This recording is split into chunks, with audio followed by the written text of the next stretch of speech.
जय श्री राम सभी को। मैं आर्यन फिर से स्वागत करता हूं आपका जेएसआर क्लासेस में। हम कर रहे हैं क्लास 10th का 10th chapter the human I and the colourful world.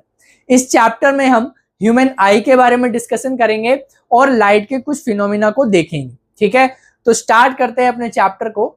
सबसे पहले मैं आपको दिखाऊंगा स्क्रीन पे एक ह्यूमन आई का स्ट्रक्चर। यह है आपकी आई का डायग्राम। इसमें आपको ये पूरा डायग्राम याद करना है और देखना है कहाँ पे कौन सी चीज़ है। जैसे ये कॉर्निया, ये पूरा क्या है, बल्ज जो निकला हुआ है ये कॉर्निया है। ये क्रिस्टलाइन लेंस है जो क्या करता है, अपने फोकल लेंथ को चेंज कर सकता है। आगे मैं बताऊंगा आपको। यहाँ पर बीच में क्या होता है, एक्वस ह्यूमर होता है। ये जस्ट एक सॉल्यूशन है। ये बीच में आपको दिख रहा है, ये क्या है, प्यूपिल है। ये साइड में क्या है, आइरिस है। पीछे रेटिना है और यहाँ पर ऑप्टिक नर्व है जो लाइट एनर्जी को इलेक्ट्रिकल एनर्जी में कन्वर्ट करती है, या फिर ये कह लो कि लाइट को इलेक्ट्रिकल इम्पल्स में कन्वर्ट करती है। बीच में क्या होता है, विट्रियस ह्यूमर होता है। ठीक है, और ये जो क्रिस्टलाइन लेंस है ये जुड़े होते हैं सिलियरी मसल से, जो कि इस क्रिस्टलाइन लेंस को क्या करते हैं, इसकी फोकल लेंथ चेंज करने में मदद करते हैं। ठीक है, अच्छे से समझ लिया आपने। तो ह्यूमन आई का स्ट्रक्चर आपके पेपर में आ सकता है। सीधा सीधा पूछ लेंगे कि explain the structure of the eye, तो आपको डायग्राम के साथ साथ ये सब भी एक्सप्लेन करना है। तो आई के अंदर आपने देखा कॉर्निया। कॉर्निया क्या होता है, thin transparent membrane forms the transparent bulge at the front surface of the eyeball. Eyeball के फ्रंट सरफेस पे क्या होता है, एक ट्रांसपेरेंट बल्ज होता है, मतलब बाहर की तरफ। जैसे ये आंख है तो ऐसे करके ये बाहर की तरफ निकला होता है, जैसा कि मैंने डायग्राम में दिखाया। तो यही क्या है, आपका कॉर्निया है। Major site for refraction of light rays entering the light, और जो लाइट एंटर कर रही है वो इसी के थ्रू एंटर करती है सबसे पहले। ठीक है, आइरिस क्या होता है, dark muscular diaphragm located behind the cornea. Cornea के पीछे आइरिस प्रेजेंट होता है, मस्कुलर डायफ्राम, और ये क्या कर सकता है, प्यूपिल के साइज को चेंज कर सकता है, कंट्रोल द साइज ऑफ प्यूपिल। ठीक है, प्यूपिल क्या करता है, regulates and control amount of light. जो हमारी आंखों के अंदर एक्चुअली में लाइट जा रही है वो कौन कंट्रोल करता है, प्यूपिल। और प्यूपिल के साइज को कौन कंट्रोल करता है, आइरिस। जैसे अगर आप धूप से एकदम से अंधेरे कमरे में आते हो, मतलब जहां पे लाइट कम है वहां आते हो, तो आपको एकदम अंधेरा लगता है, हालांकि वहां पे थोड़ी बहुत लाइट है और जो वहां पे पहले से प्रेजेंट है उसे अच्छे से दिख रहा है। लेकिन आप एकदम से बाहर से अंदर आओगे तो वो एकदम क्या दिखेगा, हमें अंधेरा दिखेगा। क्यों होता है ऐसा, जब हम बाहर होते हैं तो क्या होता है, बहुत सारी लाइट होती है, तो ज्यादा लाइट हमारी आंखों के अंदर एंटर ना कर जाए, इस वजह से क्या होता है, आइरिस जो है वो सिकुड़ जाती है, मतलब आसपास आ जाती है। ठीक है, जैसे दो आइरिस ऐसे हैं तो ये पास में आ जाती है, जिससे बीच में जो प्यूपिल है वो छोटा हो जाता है। अब प्यूपिल के साइज के छोटे होने से लाइट कम एंटर करेगी। ठीक है, तो बाहर के मुकाबले आपको जितनी लाइट चाहिए वो मिल रही है, लेकिन जैसे ही आप घर के अंदर आते हो या डार्कर साइड आते हो तो क्या होता है, आइरिस को दूर जाने के लिए थोड़ा सा टाइम लगता है, और इतने टाइम में आपको वो जगह जो है वो अंधेरी अंधेरी लगती है। और जैसे ही आइरिस जो है वो दूर जाते हैं, प्यूपिल का साइज बड़ा हो जाता है, यानी कि लार्ज अमाउंट ऑफ लाइट आपकी आंखों के अंदर एंटर कर सकती है। ठीक है, इस वजह से प्यूपिल क्या करता है, रेगुलेट करता है द अमाउंट ऑफ लाइट जो हमारी आंखों के अंदर एंटर कर रही है। ठीक है, कम भी जाएगी तो दिक्कत है, अंधेरा होगा, ज्यादा जाएगी तो दिक्कत है, हमें बिल्कुल ऐसी जगह नहीं रहना कि जहां बिल्कुल लाइट हमारी आंखों के अंदर आ रही है। ठीक है, वो हमारे लेंस वगैरह को भी डैमेज कर सकती है, अल्ट्रावायलेट रेज होती है सनलाइट। ठीक है, आई लेंस। आई लेंस क्या होता है, क्रिस्टलाइन लेंस भी बोलते हैं उन्हें। Provides final adjustment of a focal length. हमने लाइट वाले चैप्टर में देखा था फोकल लेंथ क्या होता है, लेंस से फोकस के बीच में जो डिस्टेंस होती है उसे हम बोलते हैं फोकल लेंथ। और ये जो क्रिस्टलाइन लेंस है ये इनकी लेंथ को, फोकल लेंथ को क्या करता है, एडजस्ट करता है। ठीक है, focuses objects at different distances on the retina. अलग अलग डिस्टेंस पे ऑब्जेक्ट रखी है तो ऐसा तो नहीं करते हम, एक आंख निकाल दिए जिसका फोकल लेंथ अलग है, फिर दूसरी डाली जिसका फोकल लेंथ अलग है, जिससे आप ऑब्जेक्ट को देख रहे हो। यानी क्या हो रहा है, वहां पे जो क्रिस्टलाइन लेंस है ये फोकल लेंथ को एडजस्ट कर रहे हैं, और फोकल लेंथ को एडजस्ट करने से क्या हो रहा है, जो अलग अलग डिस्टेंस पे ऑब्जेक्ट रखी हुई है वो हमारी रेटिना पे अच्छे से क्लियर इमेज बना पा रही है, ठीक है। और जब भी लाइट या कोई भी ऑब्जेक्ट से लाइट रिफ्लेक्ट होकर हमारी आंखों के अंदर आ रही है तो हमें कैसे दिखता है, वो लाइट हमारी आंखों के अंदर एंटर करी थ्रू दिस लेंस और रेटिना पे इमेज बनाता है। रेटिना पे इमेज बनती है उल्टी, क्योंकि ये क्या है, कॉन्वेक्स लेंस होता है, ठीक है। उल्टी इमेज बनी रेटिना पे।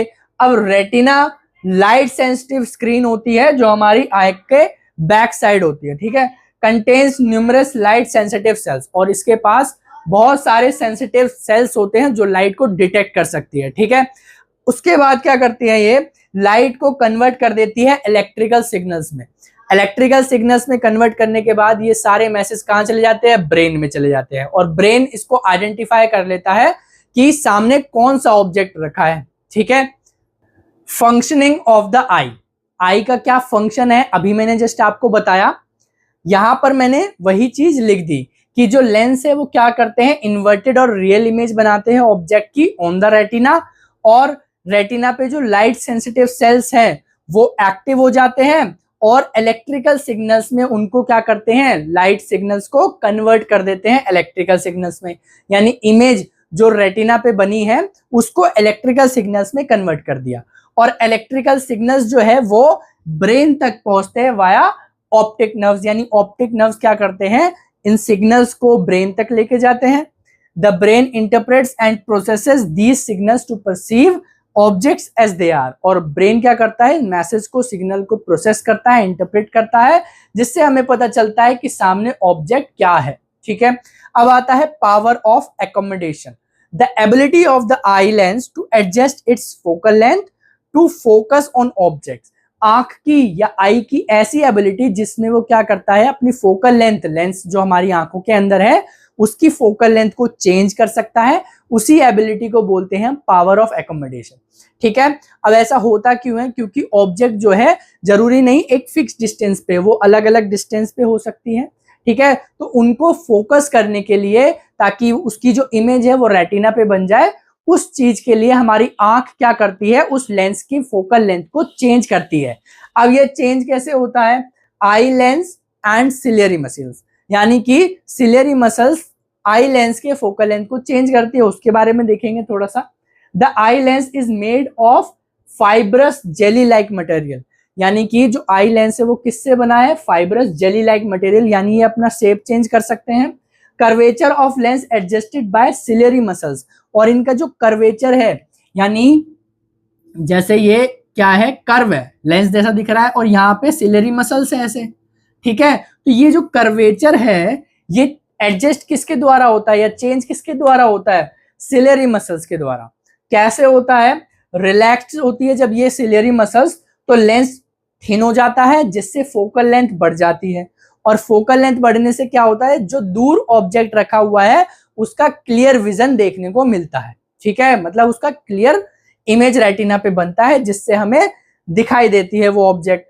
जब मसल्स कॉन्ट्रैक्ट होती है तो लेंस थिक हो जाता है, यानी कि ऐसे हो जाता है थिक, और थिन तो आपको ऐसे पता ही है, ठीक है। तो जब लेंस थिकर हो जाता है तो फोकल लेंथ डिक्रीज हो जाती है, जिसकी वजह से जो पास रखे हुए ऑब्जेक्ट है उनका क्लियर विजन देखने को मिलता है, ठीक है।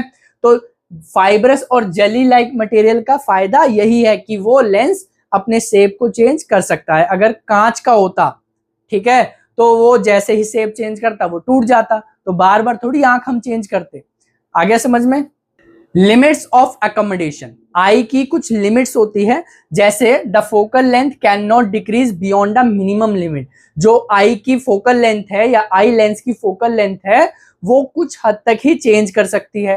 Holding objects too close causes blurred vision और आई स्ट्रेन, ज्यादा पास ऑब्जेक्ट को रखने से क्या होता है, आपको या तो ऑब्जेक्ट ब्लर नजर आएगा, या फिर अगर ज्यादा देर देखोगे तो आई स्ट्रेन होना स्टार्ट हो जाएगा, यहां पर दर्द होना स्टार्ट हो जाएगा, ठीक है।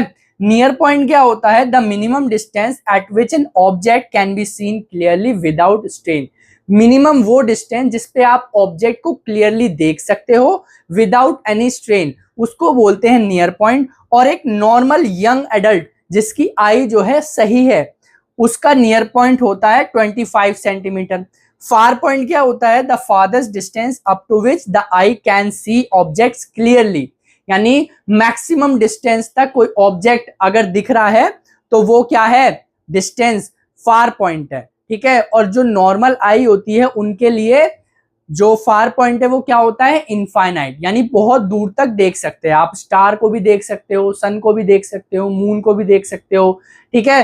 तो आपको सही दिख रहा है दूर तक, तो वो क्या है? इनफाइनाइट डिस्टेंस है। इनफाइनाइट डिस्टेंस कंपैरेटिव वे में देखते हैं। जैसे मान लो चींटी के लिए बोला जाए कि जो गली है आपकी, अगर गली होगी थोड़ी अच्छी खासी 100-200 मीटर की, तो चींटी के लिए वो 100-200 मीटर ही इनफाइनाइट है, लेकिन हमारे लिए नहीं है। हमारे लिए क्या इनफाइनाइट है? 3000-4000 किलोमीटर, ये हमारे लिए इनफाइनाइट जैसा लगता है, ठीक है। और जो मून है, सन है, ये तो और भी ज्यादा क्या है? बहुत दूर है, हजारों लाखों किलोमीटर दूर है। अगर स्टार की बात करें तो वो हमारे लिए इनफाइनाइट है। तो कंपैरेटिव वे में देखा जाता है। जैसे मान लो ये डिस्टेंस और यहां से लेके मैं यहां तक एक लाइन खींच दूं, तो ये क्या हो जाएगा? इसके कंपैरेटिव में इनफाइनाइट हो जाएगा। सिंपल ऐसे कंपैरेटिव वे में यूज किया जाता है, ठीक है। अब defect of vision and their correction. इन लिमिट के अलावा क्या होता है? आई में डिफेक्ट आ जाते हैं। कैसे आते हैं वो हम देखेंगे, और क्या क्या डिफेक्ट है वो देखेंगे, ठीक है। द आई में lose its power of accommodation. जो आई है वो पावर ऑफ एकोमोडेशन को लूज कर देती है, जिसकी वजह से क्या होता है? विजन ब्लर हो जाता है। पहला डिफेक्ट है मायोपिया, नियर साइटेडनेस भी बोलते हैं इसे। इसमें क्या होता है? जो नियर बाय ऑब्जेक्ट्स है, पास ऑब्जेक्ट जो रखी है वो तो क्लियरली नजर आती है, लेकिन जो दूर ऑब्जेक्ट रखी हुई है वो ब्लर हो जाती है, वो सही से दिखना बंद कर देती है। Far point is nearer than infinity. जो फार पॉइंट है वो क्या हो जाता है? इंफिनिटी से थोड़ा पहले हो जाता है। जैसे मान लो यहां पर एक आई है जिसे मायोपिया है, ठीक है, मायोपिया डिफेक्ट है, और यहां पर इनफाइनाइट है, यानी बहुत दूर है, ठीक है। नॉर्मल आई को यहां तक दिख रहा है, ठीक है, ये मान लो। अब इस वाले केस में क्या होता है? फार पॉइंट तो ये है नॉर्मल के लिए, लेकिन इस वाले केस में फार पॉइंट इनफाइनाइट से पहले हो जाता है, तो इस आई को यहां से लेके यहां तक दिख रहा है, बस इसके आगे नहीं दिख रहा, ठीक है। तो यानी पास की चीजें तो दिख रही है, और जो फार पॉइंट है वो इनफाइनाइट से पहले है, तो यहां से यहां तक नहीं दिख रहा, तो इसमें ये होता है, ठीक है। और ऐसा होता क्यों है? Due to excessive curvature of the eye lens. जो आई लेंस है उसका कर्वेचर जो है वो ज्यादा हो जाता है। जैसे ये नॉर्मल आई का है सपोज, ठीक है, तो इसका कर्वेचर कुछ ऐसे हो जाएगा, तो कर्वेचर थोड़ा बढ़ गया। कर्वेचर बढ़ने से क्या हुआ? फोकल लेंथ कम हो गई। फोकल लेंथ अगर कम होती है तो क्या होता है? पास की डिस्टेंस देखने में हेल्प होती है, लेकिन फोकल लेंथ ज्यादा होती है तो क्या होता है? दूर की ऑब्जेक्ट आपको दिखती है अच्छी तरीके से। अब यहां पर इसी चीज की वजह से पास की ऑब्जेक्ट तो दिखती है, लेकिन दूर की सही से नहीं दिखती, ब्लर हो जाती है, ठीक है, क्योंकि ये अपना फोकल लेंथ नहीं बढ़ा पा रहा। And elongation of the eye ball, ये जो आपको आई बॉल दिख रही है ये ऐसे इलोंग हो जाती है, ठीक है। इस वजह से भी क्या होता है? मायोपिया डिफेक्ट हो जाता है।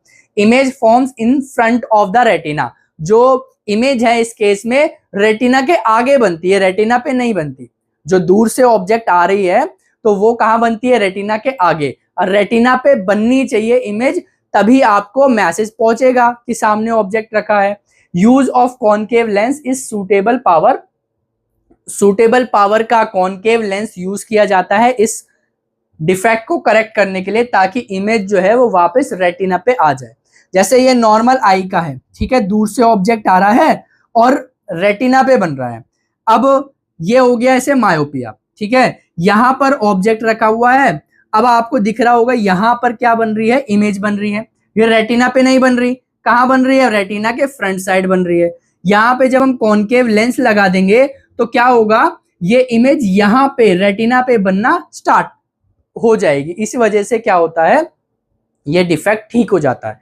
अब देखो कर्वेचर की वजह से तो आपको समझ में आ गया कि अच्छा हाँ ये यहां पर बन रही है।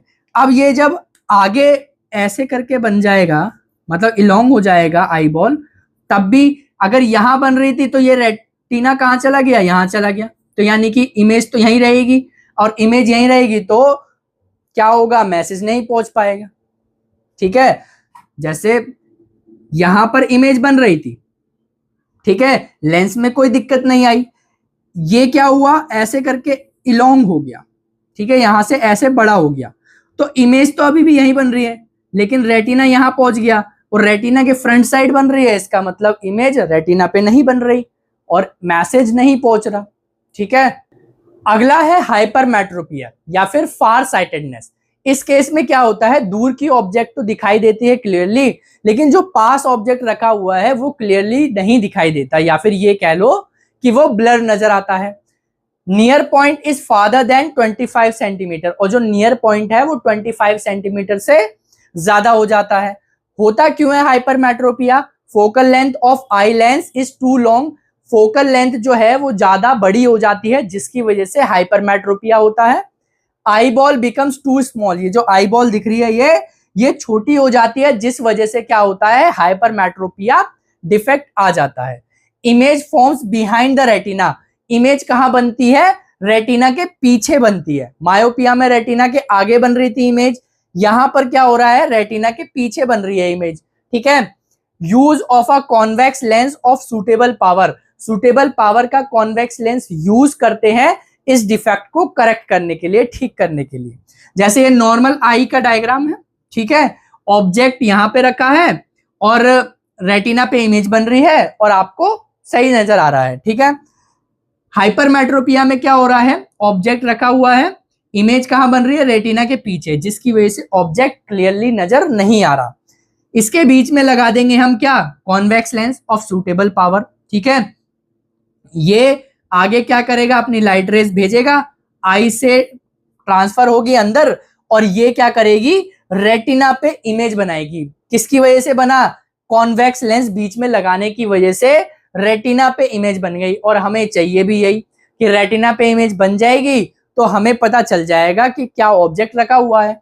अगला है presbyopia, difficulty seeing nearby objects due to ageing, age की वजह से क्या होता है, पास के ऑब्जेक्ट जो है वो क्लियरली नजर नहीं आते, या फिर ये कह लो उन्हें देखने में डिफिकल्टी होती है। Gradual receding of near point, और धीरे धीरे क्या होता है, नियर पॉइंट भी दूर जाने लगता है, या फिर ये कह लो जैसे नॉर्मल आई की 25 सेंटीमीटर होती है नियर पॉइंट, प्रेसबायोपिया में क्या होता है, ये धीरे धीरे बढ़ती है, जैसे 45 सेंटीमीटर हो गया, 40 सेंटीमीटर हो गया, तो 25 सेंटीमीटर से बढ़ जाती है। ठीक है, यानी पास ऑब्जेक्ट नजर नहीं आता। वीकनिंग ऑफ सिलेरी मसल्स, होता क्यों है, सिलेरी मसल्स वीक हो जाती है, जिसकी वजह से वो क्रिस्टलाइन लेंस या फिर आई लेंस के फोकल लेंथ को चेंज नहीं कर पाती। Loss of flexibility in the eye lens, या फिर आई लेंस में जो फ्लेक्सिबिलिटी है, हमने देखा था कि फाइब्रस और जेली लाइक स्ट्रक्चर से आई लेंस बनता है, तो उसमें फ्लेक्सिबिलिटी ना होने की वजह से, कम होने की वजह से प्रेसबायोपिया होता है। और इसे ठीक कैसे करते हैं, बाइफोकल लेंस यूज किया जाता है, यानी उसमें कॉनकेव लेंस और कॉन्वेक्स लेंस दोनों हैं, उसे यूज करके इसे ठीक किया जा सकता है, या फिर सर्जिकल मेथड भी ऑप्शन है। ठीक है, इस डिफेक्ट को करेक्ट करने के लिए। अगला है कैटरैक्ट, कैटरैक्ट को हिंदी में बोलते हैं मोतियाबिंद। ठीक है, आंख में हो जाती है। इसमें क्या होता है, क्रिस्टलाइन लेंस मिल्की या फिर क्लाउडी हो जाता है। ठीक है, पार्शियल और कंप्लीट लॉस ऑफ विजन, या तो धुंधला दिखता है या फिर बिल्कुल ही दिखना बंद हो जाता है कैटरैक्ट केस में। Vision can be stored through cataract surgery, और कैटरैक्ट सर्जरी होती है जिसकी वजह से ये डिफेक्ट ठीक किया जा सकता है। ठीक है, अब हम देखेंगे refraction of light through a prism. सबको पता है कि रिफ्रैक्शन क्या होता है, रिफ्रैक्शन एक ऐसा फिनोमिना है जिसमें लाइट एक मीडियम से दूसरे मीडियम में जाती है तो वो हो जाती है बेंड, उसी को हम कहते हैं रिफ्रैक्शन ऑफ लाइट। यहां पर हम बात कर रहे हैं कि प्रिज्म के थ्रू रिफ्रैक्शन कैसे होगा लाइट का। आपको पता होना चाहिए प्रिज्म क्या होता है। यहां पे आपको 2D में दिखा है, ट्राइंगल जैसा दिख रहा है, लेकिन 3D में अगर मैं बनाऊं इसे तो ये ऐसा दिखता है। यहां ट्राइंगल, इसके पीछे ट्राइंगल, यहां पर रेक्टेंगल, नीचे रेक्टेंगल और उस साइड रेक्टेंगल, यानी 3 रेक्टेंगल होते हैं, 2 इसमें क्या होते हैं, ट्राइंगल होते हैं। ठीक है, अब इसमें मैंने क्या किया, यहां से एक लाइट रे पास करी तो उसको मैंने बोल दिया इंसिडेंट रे। ठीक है, ये जो आपको लाइन दिख रही है प्रिज्म की, इससे मैं एक नॉर्मल बना सकता हूं, 90 डिग्री का एक लाइन बना सकता हूं जो हाइपोथेटिकल है, ठीक है, मतलब एक्चुअल में लाइन नहीं होती, हम जस्ट बनाते हैं, ठीक है। अब यहां से यहां तक का जो एंगल होगा, यानी इंसिडेंट रे से नॉर्मल का जो एंगल होगा, उसे हम बोल देंगे एंगल ऑफ इंसिडेंस, ठीक है। यानी हमने आई एंगल से इंसिडेंट कराया किसको, लाइट रे को। अब ये प्रिज्म के अंदर गया, बेंड हो जाएगा। अब बाहर रेयर मीडियम है, अंदर डेंसर मीडियम है, इसका मतलब नॉर्मल की तरफ बेंड होगा। हुआ भी वही है कि सीधी जानी चाहिए, बेंड कैसे हो गई, ऐसे, यानी नॉर्मल की तरफ। और यहां जो एंगल बन रहा है उसको हम बोलेंगे एंगल ऑफ रिफ्रैक्शन, ठीक है। अब ये लाइट आगे गई, इस ईएफ लाइन को हम क्या बोल देंगे, रिफ्रैक्टेड रे, ठीक है। अब आगे प्रिज्म एंड हो रहा है, इसका भी क्या है, नॉर्मल है, यहां पे हमने बना लिया। अब ये जब बाहर निकलेगी तो अंदर क्या है, डेंसर मीडियम, बाहर क्या है, रेयरर मीडियम। अब ये लाइट रे जानी चाहिए थी सीधी, चली गई कैसे, ऐसे, यानी नॉर्मल से दूर चली गई। और होना भी यही चाहिए था, जब डेंसर मीडियम से रेयरर मीडियम में जाती है तो नॉर्मल से दूर चली जाती है लाइट, ठीक है। इस लाइन को हम बोल देंगे इमर्जेंट रे। आ गई बात समझ में। अब ये जो एंगल यहां पर बन रहा है ई, इसे हम बोलेंगे एंगल ऑफ इमरजेंस। आ गया समझ में। और ये जो एंगल आपको यहां दिख रहा है, इसे हम बोलेंगे एंगल ऑफ प्रिज्म, ठीक है, यानी प्रिज्म का एंगल। और जब हम इसको यहां से ऐसे एक्सटेंड करेंगे और इस वाली लाइन को पीछे एक्सटेंड करेंगे तो ये एक पॉइंट पे मिल रहा होगा, और ये जो एंगल होगा इसको हम बोलेंगे एंगल ऑफ डेविएशन। यानी कि पहले लाइट ऐसे जा रही थी, बेंड कितने एंगल से हो गई, डी एंगल से। देखो लाइट कैसे जा रही थी, ऐसे, और फाइनली जब प्रिज्म के बाहर निकली तो कैसे गई, ऐसे, यानी इतने एंगल में चेंज आया, इसी को बोलेंगे हम एंगल ऑफ डेविएशन। क्लियर। अब है dispersion of light through a prism. Dispersion कैसे होता है, क्या होता है एक प्रिज्म के थ्रू, वो हम देखेंगे। सबसे पहले तो डिस्पर्जन क्या होता है, splitting of white light into its component when it passes through a prism. जब एक व्हाइट लाइट प्रिज्म से पास होती है तो वो अपने कंपोनेंट कलर्स में ब्रेक हो जाती है। व्हाइट लाइट किस किस से बनती है, वायलेट से, इंडिगो से, ब्लू से, ग्रीन से, येलो से, ऑरेंज से और रेड से। इन 7 कलर से व्हाइट लाइट बनती है। अगर मैं आपसे एक सवाल पूछूं कि सन एक्चुअल में किस कलर का है, तो वो व्हाइट कलर का है, या फिर ये भी कह सकते हैं कि 7 कलर आपस में मिक्स है, ठीक है। कैसे पता चलेगा आपको, जब आप डिस्पर्जन करोगे एक प्रिज्म के थ्रू तो आपको एक बैंड दिखेगा 7 कलर का, उस बैंड को हम बोलेंगे spectrum. The band of 7 distinct colours observed after dispersion. Dispersion करने के बाद आपको एक बैंड दिखेगा, उसी को हम बोलेंगे स्पेक्ट्रम। कैसा बैंड दिखेगा, उसमें आपको वायलेट कलर दिखेगा, Indigo, blue, green, yellow, orange, red, ये एक पट्टी दिखेगी आपको कलर्स की, उसको हम बोलेंगे स्पेक्ट्रम। ये याद करने का तरीका क्या है, विबग्योर, VIBGYOR, विबग्योर, ऐसे आपको याद हो जाएगा, ठीक है। जैसे यहां पर व्हाइट लाइट इंसिडेंट कराई, ये ग्लास में चली गई, मतलब है तो प्रिज्म, ग्लास प्रिज्म, अंदर चली गई, फिर जब बाहर आई तो आपको ये बैंड दिख रहा है, यही स्पेक्ट्रम है। और दिखा कैसे, डिस्पर्जन के बाद, red, orange, yellow, green, blue, indigo, violet, ठीक है। अब सवाल ये आता है कि ये जो लाइट है, व्हाइट लाइट, ये अलग अलग कलर्स में कैसे ब्रेक हो गई। तो देखो इसका रीजन क्या है, different colours of light band at different angle. ये जो अलग अलग कलर्स हैं ये अलग अलग एंगल पे बैंड होती है। रेड लाइट सबसे कम बैंड होती है और जो वायलेट लाइट है वो सबसे ज्यादा बैंड होती है, इस वजह से यहां पर आपको एक स्पेक्ट्रम देखने को मिलता है। आ गई बात समझ में, ठीक है। आइजैक न्यूटन एक्सपेरिमेंट, न्यूटन ने एक एक्सपेरिमेंट किया था प्रिज्म को लेके। उन्होंने क्या किया, एक प्रिज्म को ऐसे लिया सीधा, और सेम ऐसे ही प्रिज्म को क्या किया, उल्टा करके इसके सामने रख दिया।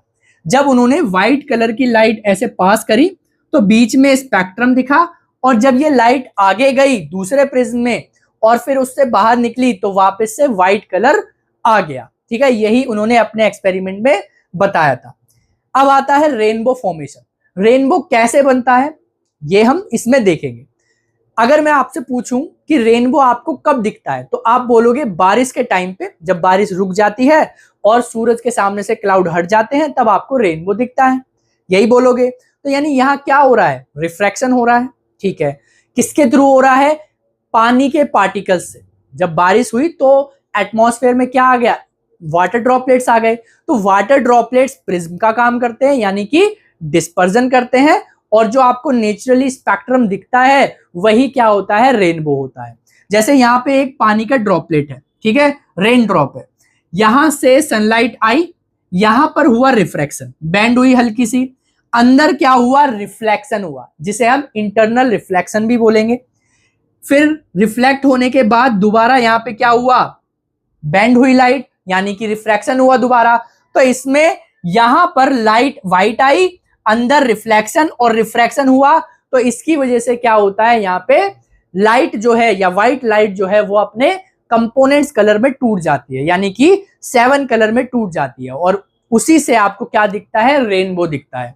ठीक है, अब आपको रेनबो कैसे दिखेगा, सबसे पहले तो आपके पीछे साइड होना चाहिए सन।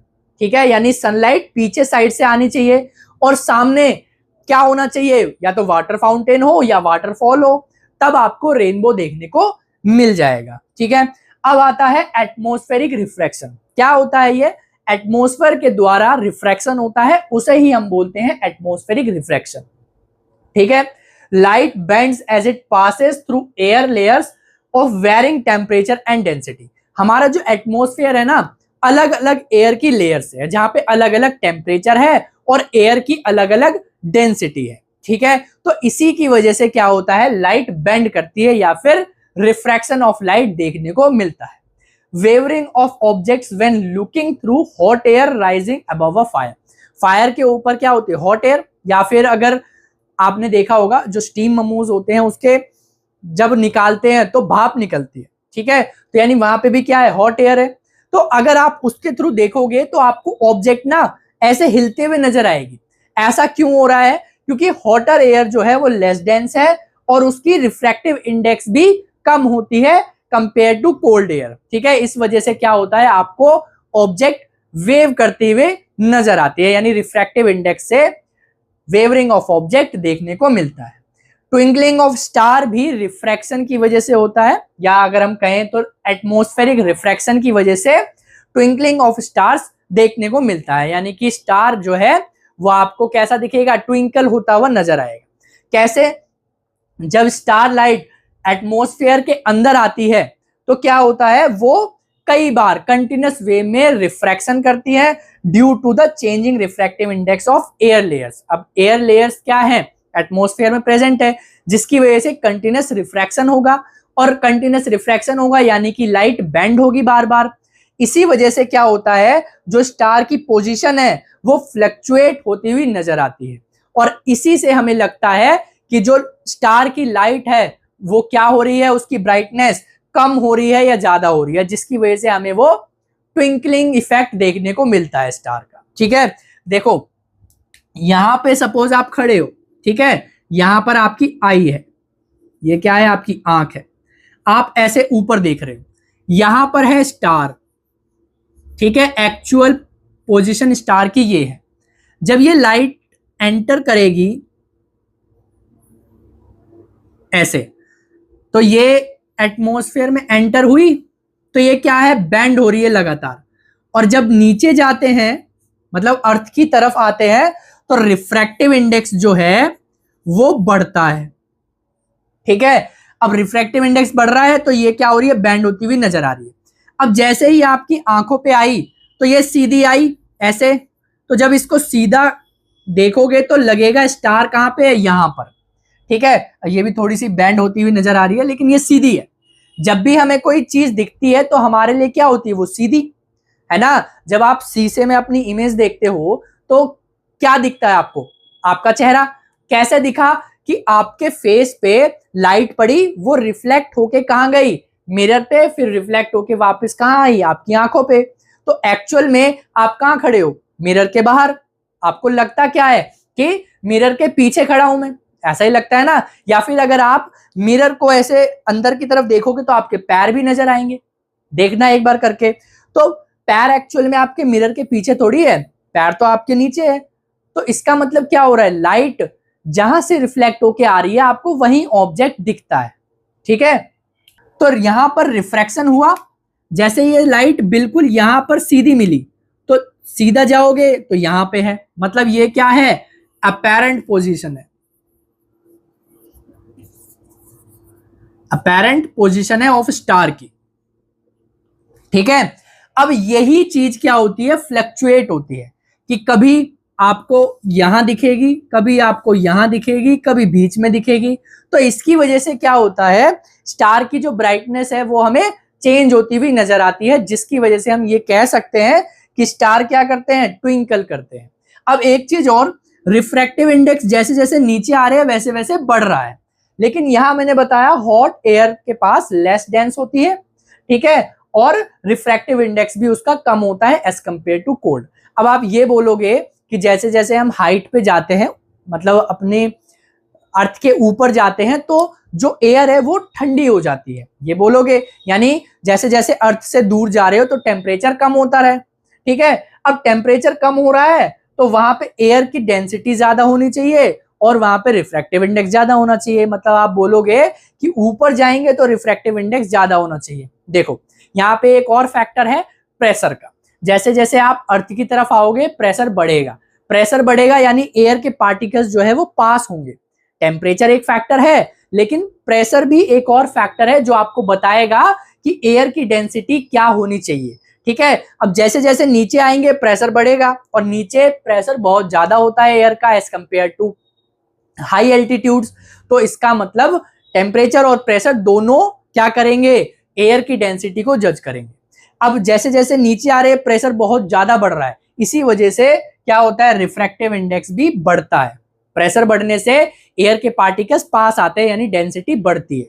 ठीक है, अब ये कंफ्यूजन मत रखना कि ऊपर जाएंगे तो टेम्परेचर कम होगा इस वजह से रिफ्रैक्टिव इंडेक्स बढ़ना चाहिए, नहीं। ठीक है, दूसरा फैक्टर क्या है, प्रेशर। आ गया समझ। Why stars twinkle but planet don't, planet twinkle होते हुए नजर नहीं आते लेकिन स्टार आते हैं। एक्चुअली में तो स्टार भी ट्विंकल नहीं होते, बस हमें दिखते हैं। क्यों दिखते हैं, क्योंकि जो स्टार है वो अर्थ से बहुत ज्यादा दूर है, करोड़ों लाखों किलोमीटर या लाइट ईयर अर्थ से दूर है, और उसकी जो लाइट है, स्टार की जो लाइट है वो बहुत छोटी सी आती है, मतलब पॉइंट साइज की लाइट आती है। और जो लाइट आती है वो भी एटमॉस्फेरिक रिफ्रैक्शन की वजह से फ्लक्चुएट होती है, जिसकी वजह से हमें स्टार ट्विंकल होते हुए दिखता है। लेकिन प्लैनेट, जो सोलर सिस्टम के अंदर प्लैनेट है, वो तो अर्थ के पास है एज कंपेयर टू स्टार, तो वहां से जो लाइट है वो ज्यादा अमाउंट में आ रही है, ज्यादा अमाउंट में आ रही है, इस वजह से हमें इतना इफेक्ट नहीं देखने को मिलता कि हम कहें कि प्लैनेट ट्विंकल करते हैं। जैसे आपका दोस्त आपसे 500 या फिर 1 किलोमीटर दूर है, ठीक है, वहां पे उसने एक लाइट जला रखी है और आपको वो लाइट दिख रही है, बहुत छोटी सी लाइट आपको दिख रही है। ठीक है, अब वो जरा सा भी ऐसे हाथ हिलाता है ना तो आपको लाइट की इंटेंसिटी कम या ज्यादा दिखती है, तो इसका मतलब ट्विंकलिंग इफेक्ट दिख रहा है यहाँ पे भी। एक्चुअल में लाइट वो कम या ज्यादा नहीं कर रहा, अगर वो दोस्त आपका पास आ जाए तो वो आपको लाइट बिल्कुल क्लियर दिखेगी। ठीक है, मतलब ब्राइटनेस उसकी पूरी रहेगी। अगर वो हाथ ऐसे हिलाएगा भी तब भी आपको लाइट ट्विंकल होते हुए नजर नहीं आएगी। तो इसका मतलब क्या है, डिस्टेंस की वजह से क्या हो रहा है, प्लैनेट ट्विंकल होते हुए नजर नहीं आ रहे जबकि स्टार आ रहे हैं। ठीक है, क्योंकि जब ज्यादा लाइट आ रही है ना और उसमें 100% से भी अगर 1-2% कम हो गया या ज्यादा हो गया तो फर्क नहीं दिखेगा।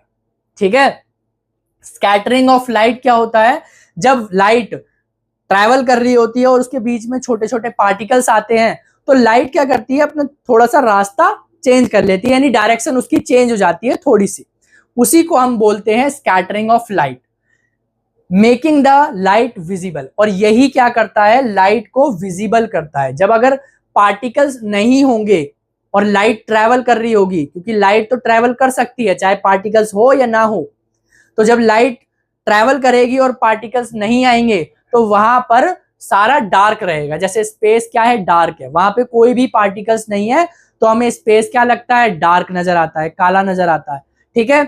और जब पार्टिकल से होकर के गुजरती है लाइट तो क्या होता है, डायरेक्शन चेंज करती है, उसी को हम बोलते हैं स्कैटरिंग ऑफ लाइट।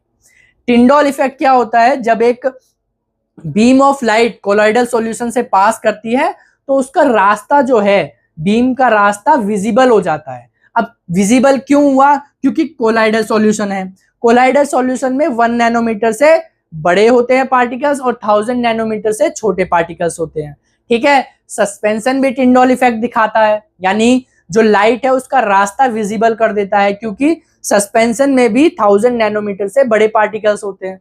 सॉल्यूशन नहीं कर पाता क्योंकि सॉल्यूशन के अंदर 1 नैनोमीटर से छोटे पार्टिकल्स होते हैं, ठीक है। अब ज्यादा छोटे पार्टिकल्स होंगे तो वो बीम ऑफ लाइट के रास्ते को नहीं दिखाएगा, लेकिन कितना साइज होना चाहिए, कम से कम 1 नैनोमीटर से बड़ा, ठीक है, तब आपको टिंडॉल इफेक्ट देखने को मिलेगा।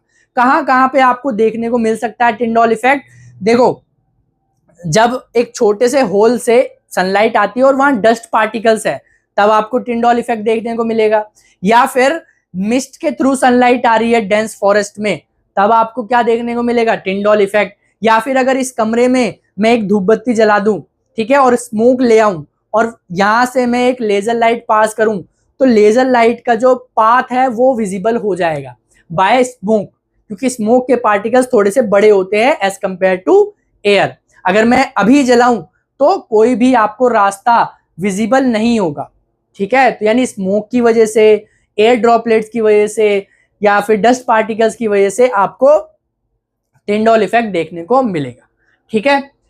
Smaller particles scatter blue light या फिर स्मॉलर वेवलेंथ। देखो जो पार्टिकल्स होते हैं अगर बहुत ज्यादा छोटे हुए जैसे सॉल्यूशन में है तब तो स्कैटरिंग होगी नहीं, ठीक है। और उससे थोड़े से बड़े हैं तो वो क्या करेंगे, ब्लू लाइट को स्कैटर करेंगे अच्छे से, या फिर ये कह सकते हैं हम शॉर्टर वेवलेंथ के लाइट को वो अच्छे से स्कैटर करेंगे। वेवलेंथ क्या होता है, एक वेव होती है ये, और यहां से यहां तक की डिस्टेंस को बोलते हैं हम वेवलेंथ। तो लाइट भी ऐसे ही ट्रेवल करती है, ऐसे ऐसे ट्रेवल करती है, ठीक है। तो जिस लाइट की, जिस कलर के लाइट की वेवलेंथ कम होगी उसको स्कैटर करेंगे कौन, स्मॉलर पार्टिकल्स, और लार्जर पार्टिकल्स किसको स्कैटर करेंगे, जिसकी वेवलेंथ ज्यादा होगी। जैसे रेड की ज्यादा होती है और वायलेट की सबसे कम होती है, ठीक है। Why is the colour of sky blue, ये सवाल आपके मन में आया होगा कि आसमान का कलर नीला ही क्यों है, वो भी स्कैटरिंग ऑफ लाइट की वजह से ही है। Air molecules in atmosphere are small, जो एटमॉस्फेयर में एयर प्रेजेंट है, एयर मॉलिक्यूल प्रेजेंट है, उसका साइज होता है बहुत ज्यादा छोटा।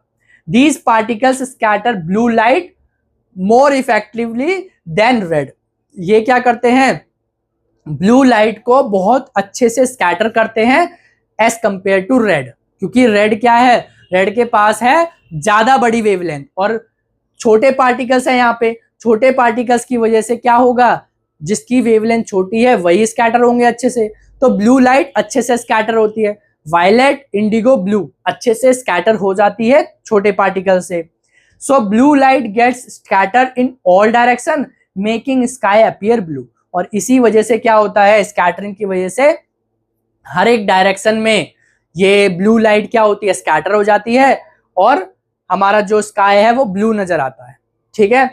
Y are danger signal lights red, जो डेंजर सिग्नल होते हैं उन्हें रेड कलर से या फिर रेड लाइट वहां पे क्यों लगाई जाती है, क्योंकि रेड लाइट जो है वो सबसे कम स्कैटर होती है, तो वो फॉग से, स्मोक से या फिर अदर पार्टिकल से स्कैटर नहीं हो पाती, जिस वजह से वो ज्यादा दूर तक ट्रैवल कर सकती है। इसी वजह से क्या होता है, जो डेंजर वगैरह सिग्नल होते हैं या फिर रेड लाइट होती है वो रेड कलर की बनाई जाती है, ताकि जो डिस्टेंस है वो ज्यादा कवर कर पाए और लोगों को दूर से ही पता चल जाए कि सामने कुछ डेंजर साइन है या फिर कुछ डेंजर है, ठीक है, तो वो वहीं रुक जाए। जैसे रेड लाइट आपको दूर से ही दिख जाएगी, अगर कोहरा वगैरह भी होगा तो रेड लाइट दिख जाएगी, ठीक है, इससे पता चलेगा कि दूर से ही आपको क्या करना है, अपनी स्पीड कम करनी है। आ गया समझ में। ये कुछ क्वेश्चन है जो बताने जरूरी है, क्योंकि इस टाइप के क्वेश्चन में कैसे अप्रोच लेना है ये आपको आना चाहिए। पहला क्वेश्चन है a person with myopic eye can not see objects beyond 1.2 metre. ठीक है, एक पर्सन है जिसे मायोपिक डिफेक्ट है, उसे 1.2 मीटर के आगे क्लियरली दिखाई नहीं देता। हमें पता है कि पास की चीजें तो दिखती है लेकिन दूर की चीजें क्लियरली नहीं नजर आती मायोपिक के केस में। इसमें क्या हो रहा है, 1.2 मीटर फार पॉइंट है, यानी इसके आगे क्लियरली दिखाई नहीं दे रहा। What should be the type of corrective lens used to restore proper vision? किस टाइप के लेंस को हम यूज करेंगे ताकि प्रॉपर विजन रिस्टोर हो जाए? हमें पता है मायोपिक के केस में कॉनकेव लेंस यूज करते हैं। अगर 1 मार्क्स का होगा तो आप लिख के भाग जाओ, आपको नंबर मिल जाएंगे। लेकिन अगर 2 का 3 का या इससे ज्यादा का हुआ तब क्या करोगे? तब आपको निकालना पड़ेगा कॉनकेव लेंस की पावर। पावर कैसे निकालोगे? सबसे पहले तो समझो कैसे करोगे। यहां पर आई है जहां से मतलब देख रहे हैं, और इसी के बगल में आप क्या करोगे, कॉनकेव लेंस रख दोगे। भाई चश्मा पहनते तो बिल्कुल आंख के पास होती है, ठीक है।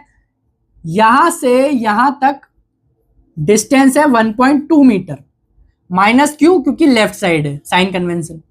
इसके आगे नहीं दिख रहा, माइनस इनफाइनाइट तक, ठीक है।